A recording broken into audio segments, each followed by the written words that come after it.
মাত্র 10 মিনিটে ইফতারের জন্য চিকেন ফিঙ্গার। একই চিকেন খেতে খেতে আর খেতে ভালো লাগছে না? তাহলে আজকের রেসিপিটা হচ্ছে আপনাদের জন্য। এই রেসিপিটা পেলে বাচ্চা থেকে বড় সবাই অনেক বেশি পছন্দ করবে। হ্যালো ফ্রেন্ডস, আসসালামু আলাইকুম। আজকের রেসিপিতে স্বাগতম জানাচ্ছি। প্রথমে একটি বাটির মধ্যে ময়দা নিয়েছি 1 কাপের মতো। ময়দার মধ্যে সামান্য লবণ মিক্স করে নিলাম। তারপরে অল্প অল্প করে পানি দিয়ে একটা গোলা তৈরি করে নিব। এখন অনবরত নেড়েচেড়ে একটা গোলা তৈরি করে নিচ্ছি। একবারে পানিটা দিতে যাবেন না। এই তো গোলাটা কিন্তু তৈরি করা হয়ে গিয়েছে। এ পর্যায়ে এখানে আমি চিকেন নিয়েছি। এভাবে মুরগি যখন বাসায় আনে তখনই আমি বুকের অংশটা রেখে দিই। রেখে দিয়ে কিছু না কিছু নাস্তা তৈরি করে থাকি।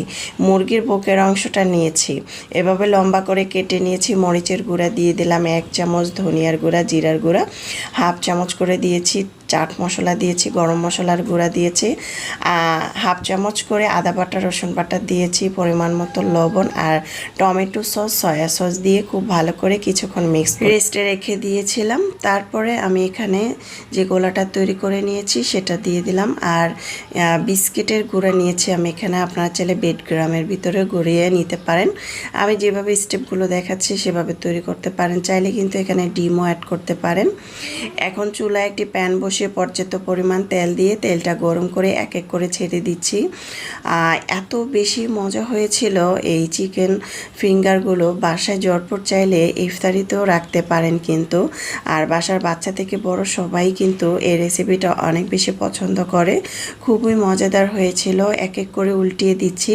ধৈর্য ধরে চুলার পাশে দাঁড়িয়ে এটাকে ভেজে নিতে হবে। অনেক সময় উপরে পুড়ে যাবে, ভিতরে কাঁচা থাকবে, ভালো হবে না। তাই ধৈর্য ধরে চুলার পাশে দাঁড়িয়ে এটাকে তৈরি করতে হবে। এখন আমি একটি বাটিতে পরিবেশন করে নিয়েছি গরম গরম টমেটো সসের সাথে। এত মজা হয়েছিল। ঝটপট চাইলে এই রেসিপিটা ট্রাই করতে পারেন। খুবই মজাদার হয়েছিল। চাইলে এভাবে ট্রাই করতে পারেন। আর গরম গরম খেতে অনেক মজা হয়েছিল। আল্লাহ হাফেজ।